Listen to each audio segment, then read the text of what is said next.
エーテリウム賞の授賞式。私はホールの最も暗い片隅に座り、ただ彼女の栄光の瞬間を一目見たいだけだった。そして、スポットライトが私を見つけた。私は立ち上がり、夢の実現を助けること自体が報いであり、何の見返りも求めていないと言おうとした。しかし、彼女はカメラに向き直り、完璧なメイクを涙で乱し、屈辱の表情を浮かべた。あの男性に感謝したい彼女は声を詰まらせた。女の子が安全でいる唯一の道は強くなることだと教えてくれたんですから。彼は慈善活動を紐のように使い、私が決して受け入れられない方法で報いることを要求した。世界中の女の子たちへ私たちは団結し、お互いを守り合わなければならない。会場は騒然となった。一瞬にして、私は怒りと嫌悪の海に溺れそうだった。エーテリウム賞のライトは、線香とストロボの超新星のようだった。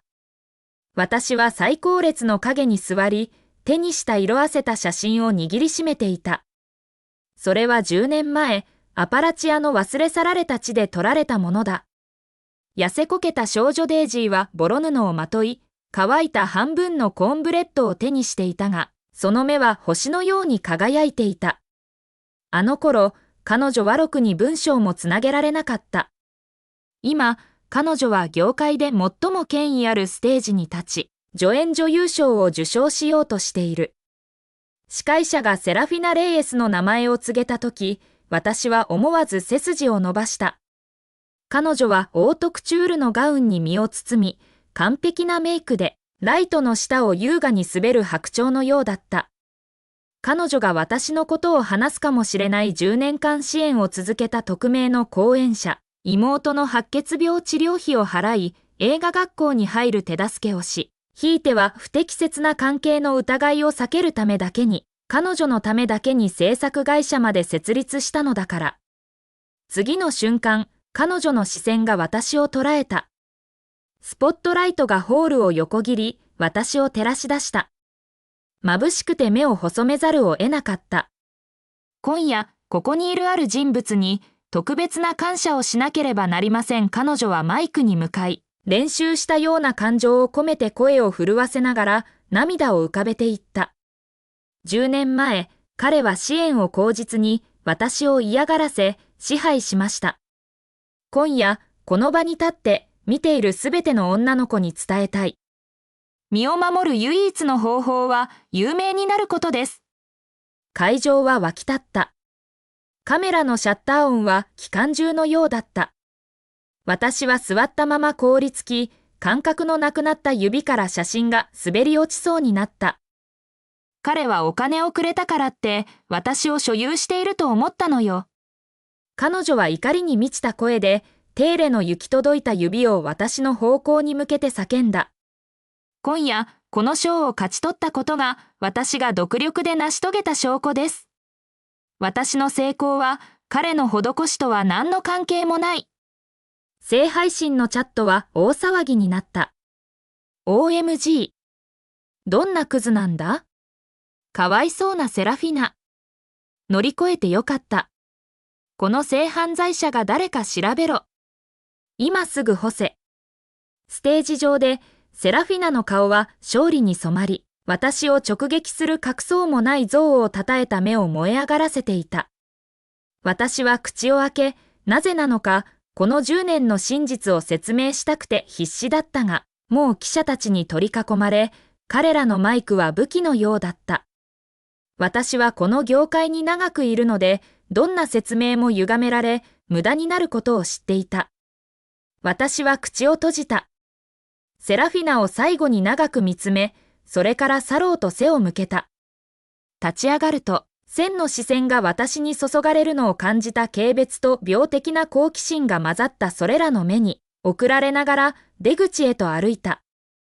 舞台裏エリアにたどり着いたとき、横から足が飛び出し、私を転ばせた。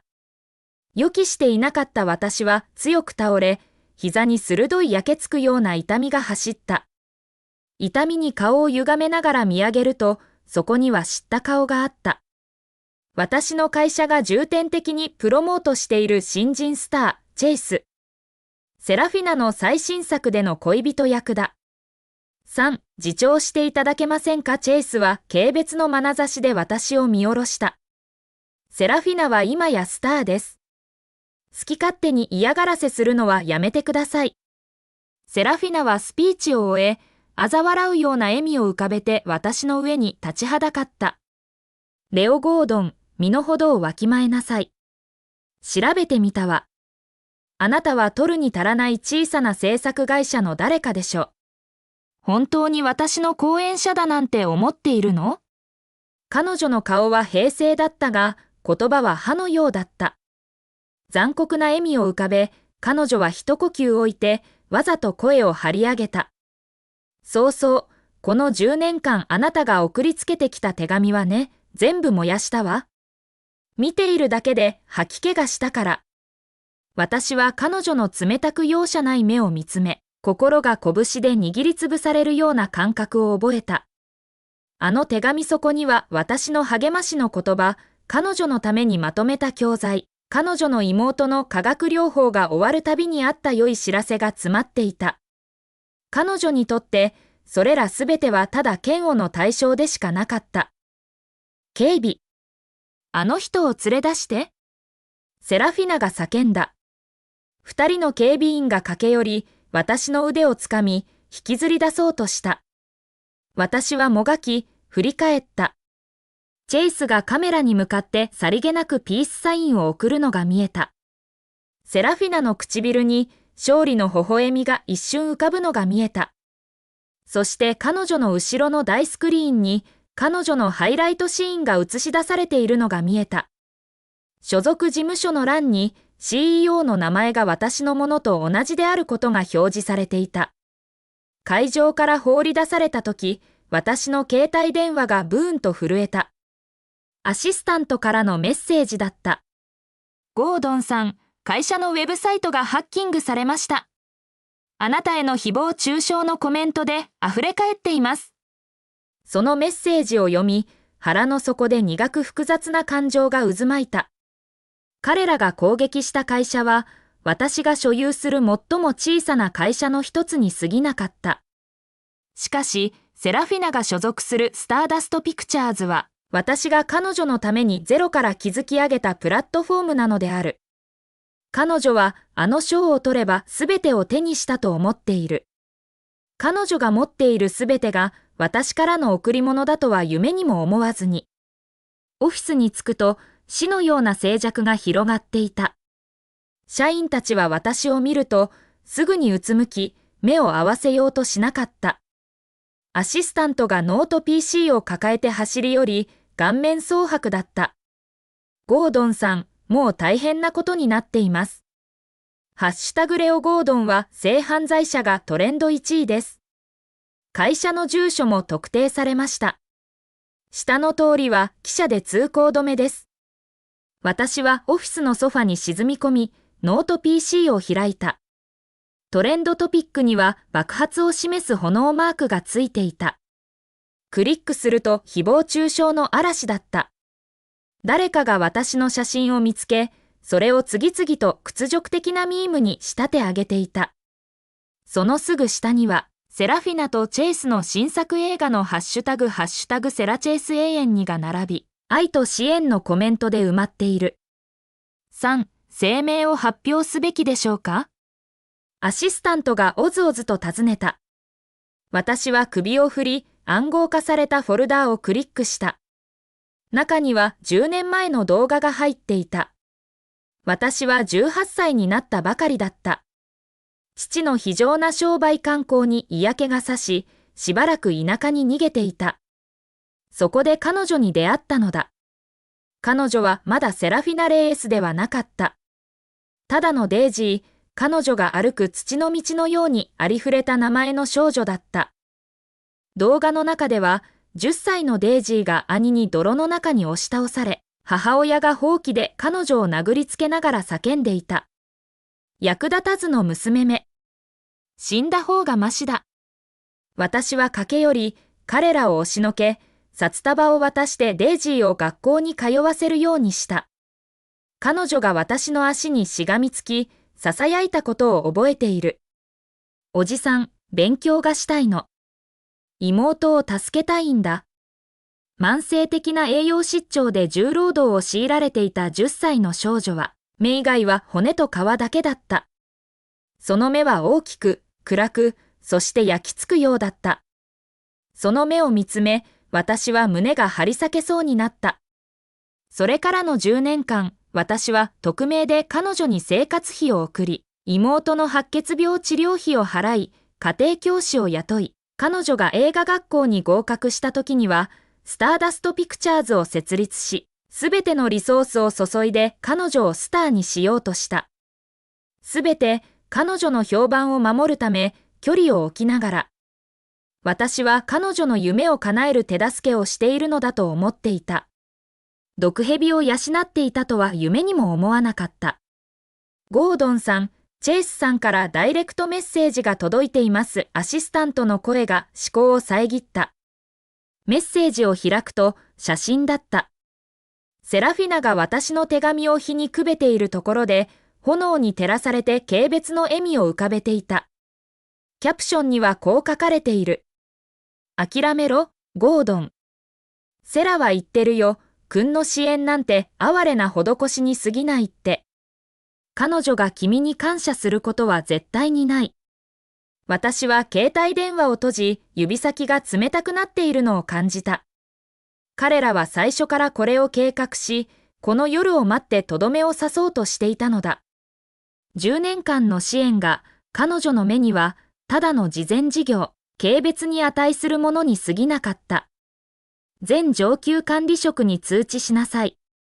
明日午前9時、緊急会議だ。セラフィナ、チェイス、そして彼らの代理人も出席させる。私は立ち上がり、フロアから天井までの窓まで歩き、下で群がる記者たちを見下ろした。それと技術部門にウェブサイトを復旧させろ。コメントは一つも削除するな。アシスタントは一瞬見つめた後、うなずいた。はい、ゴードンさん。私は街の明かりを見つめ、腹の底の怒りが冷め、冷静で固い決意に変わっていた。セラフィナ、お前はデイジーとしての過去を燃やし尽くしたいのか？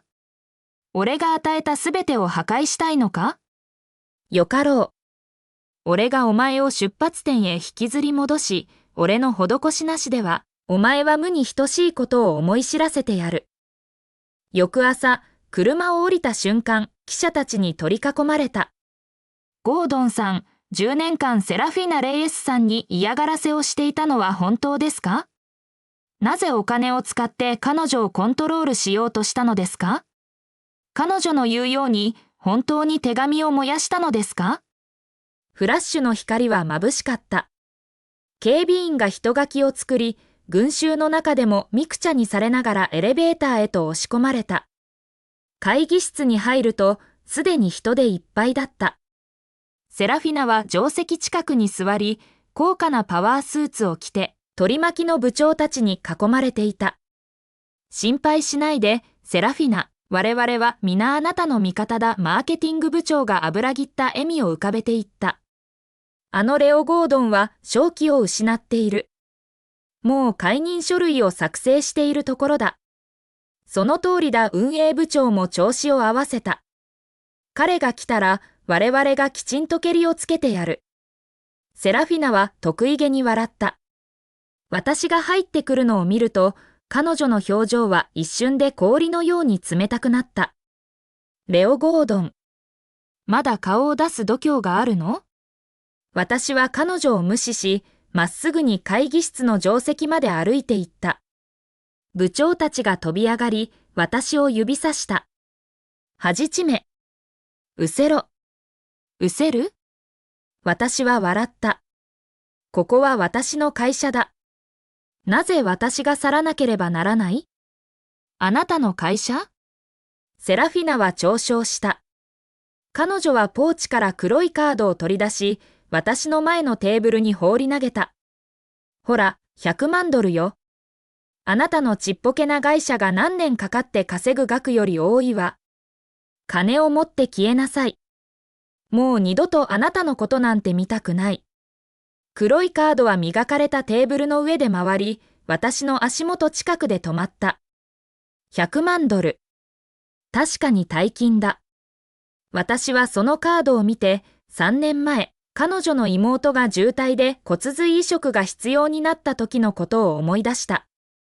私が一番中海外の専門家と電話でやり取りし、300万ドルの手術費を支払ったのだ。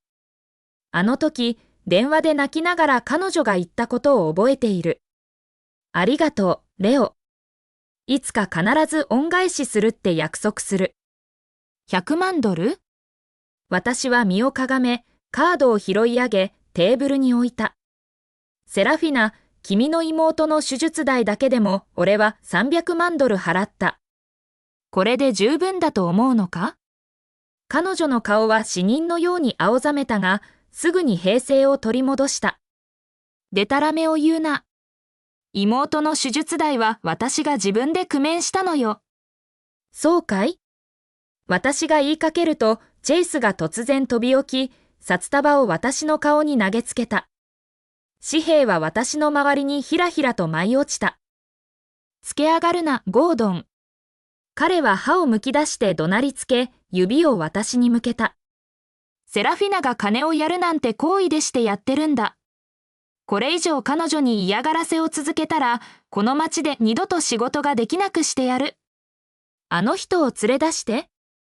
セラフィナは金切り声を上げた。私のボディガードはどこ？彼女が連れてきた2人の警備員が私に向かって動き、捕まえようとした。私は冷たく彼らを見た。本当にそうしたいのか？ちょうどその時、テーブルに置いた私の携帯電話が鳴った。私はそれに出て、冷静な声で言った。法務部全員と人事部長を本会議室に直ちに呼べ。それと、ビルの警備チームを上がらせ、許可のない者は全員建物から退去させろ。電話を切った。部屋は静寂に包まれた。みんなが私を見つめ、その顔には困惑と疑念が入り混じっていた。